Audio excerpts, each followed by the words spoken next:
साथियों, बहुत सारे शहरों में, बहुत सारे देशों में कभी बिजनेसमैन, कभी एंटरप्रेन्योर्स, कभी ड्रीमर्स, प्रोफेशनल्स, इन लोगों के साथ मुझे प्रोग्राम करने का मौका मिलता है। एक मेरा वीआईपी नाम का प्रोग्राम होता है जिसमें लोग 2 दिन तक मेरे साथ रहते हैं। जब मैं उनको दुनिया में बहुत सारे लोगों की सक्सेस हैबिट्स बताता हूं तो अक्सर मैं देखता हूं कि वो कहते हैं, सर सबकी परिस्थिति एक जैसी थोड़ी होती है। आज यहां मैं इस बहते हुए पानी के सामने से बैठा हूं तो मुझे बारिश का एक उदाहरण ध्यान में आता है। साथियों, बारिश होती है तो कभी वो पूछती है कि मैं कहां गिरूं। वो तो बस आकाश से हो जाती है। वो घर की छत पे गिरती है, वो सड़क पे गिरती है, वो आपकी कार पे गिरती है, वो एक मैदान में गिरती है, वो एक ऐसे खेत में गिरती है जिस खेत को जोता नहीं गया है, और वो एक ऐसे खेत पर गिरती है जिस खेत को पूरा जोत के सींच के तैयार किया गया हो, गुड़ाई करके जुताई करके तैयार किया गया हो। मैं आपसे पूछना चाहता हूं कि आखिर फसल कहां पर उगती है? कभी आपने सुना है कि किसी घर की छत पे बारिश गिरी और फसल उग गई? किसी कार की छत पे बारिश गिरी और फसल उग गई? किसी प्लेन मैदान में बारिश गिरी और खेत लहला उठा? या किसी बंजर खेत जिसको तैयार नहीं किया गया उसमें बारिश गिरी और फसल हो गई? साथियों, फसल खाली वही होती है जिस खेत को बारिश को पाने के लिए तैयार किया जाता है। यदि खेत तैयार नहीं होगा और वहां पे बारिश गिर जाएगी, वो जगह दलदल में बदल जाएगी। तो याद रखिए, फसल सिर्फ वहां उगती है जिस खेत की जुताई की गई हो, गुड़ाई की गई हो, जिस खेत में बीज डाले गए हो, तब जाके वो खेत फसल को उगाने के योग्य बनता है। यदि सिर्फ बारिश की इतनी हैसियत होती कि वो फसल उगा देती तो साथियों अपने सिर पे फसल उग जाती जहां बारिश गिरती है।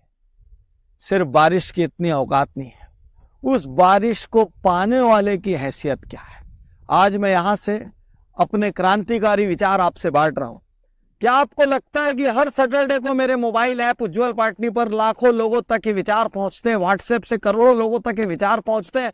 क्या सबका जीवन बदलता होगा? नहीं। क्या आधों का जीवन बदलता होगा? नहीं। मुझे ये कहने में कोई अफसोस नहीं है। क्या 25% का जीवन बदलता होगा? नहीं।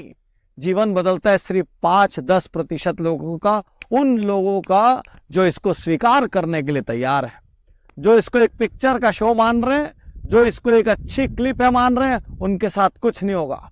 जिनको ये सुनने के बाद बेचैनी हो जाए, जिनकी नींद उड़ जाए, वो परेशान हो जाए, वो रास्ते ढूंढने लग जाए, वो योजना बनाने लग जाए, उनके में बरकत होगी। तो याद रखिए, परिस्थितियां कुछ नहीं होती। मैं बता रहा हूं, एक जैसी परिस्थितियां 10 आदमी को दे दी जाए तो क्या 5 साल बाद वो एक जैसी तरक्की किए हुए मिलेंगे? एक माता पिता की मान लीजिए 3 संतान है, तीनों ने सेम चक्की की रोटियां खाई है, तीनों के लिए माता पिता रात को जगे हैं, तीनों के लिए अपने बजट में से कटौती करके उन्होंने सुविधाएं दी है, तीनों को एक जैसे स्कूल में भेजा है, एक जैसे कॉलेज में भेजा है, सब कुछ एक जैसा किया। तो क्या तीनों बच्चे बराबर तरक्की कर लिए? नहीं।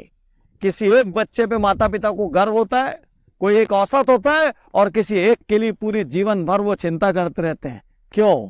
जब घर एक था, जब परिस्थिति एक थी, जब आटा और चक्की एक थी, जब खाना एक था, जब कपड़ा एक था, जब घर का एनवायरनमेंट एक था, तो तीनों बच्चे एक जैसे क्यों नहीं हुए?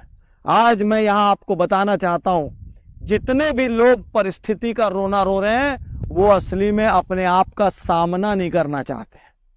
वो खुद को फेस नहीं करना चाहते कि मेरे में निर्णय क्षमता की कमी है, मेरे में डेयरिंग की कमी है, मेरे में गट्स की कमी है, मेरे में विजन की कमी है, मेरे में लक्ष्य की कमी है, मेरे को इनको सुधारना चाहिए, मेरे को बेहतर होना चाहिए। वो सिर्फ बच के निकलने की एक गली देख रहे हैं जिसको मैं पलायन कहता हूं। वो पलायन करने का रास्ता ढूंढ रहे हैं और इसीलिए परिस्थिति पे डाल रहे हैं। यदि परिस्थिति सब कुछ होती तो इस दुनिया में सिर्फ अमीर अमीर होता और गरीब गरीब होता। किसी गरीब को अमीर बनने की अनुमति नहीं होती। एक भी सक्सेस स्टोरी संसार में नहीं बनती, क्योंकि जो जिस माहौल में वो हमेशा वैसा रह जाता। लेकिन नहीं, यहाँ बड़े के छोटा बनने की भी स्टोरी है और छोटे के बड़ा बनने की भी स्टोरी है। ये स्टोरियां कैसे पैदा होती है? परिस्थिति होती और वही सब निर्णय करती, ऐसी कोई स्टोरी पैदा नहीं होती। ये स्टोरी इसलिए पैदा होती है क्योंकि हम तय करते हैं, परिस्थिति चाहे जो भी हो, हम उसमें कैसा निर्णय लेंगे।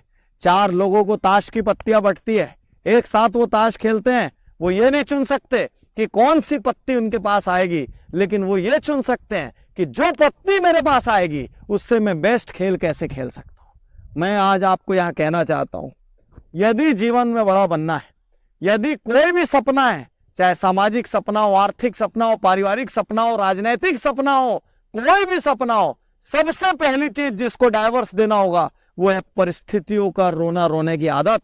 जो शक्तिशाली होता है वो ना तो बहाना बनाता है ना रोना रोता है, सीना ठोक के सामना करता है, जाके भिड़ता है, टकराता है, या तो परिस्थितियों को चकनाचूर कर देता है, नहीं तो नया रास्ता अपनाता है और अपनी मंजिल को हासिल करता है। रोना बंद करिए।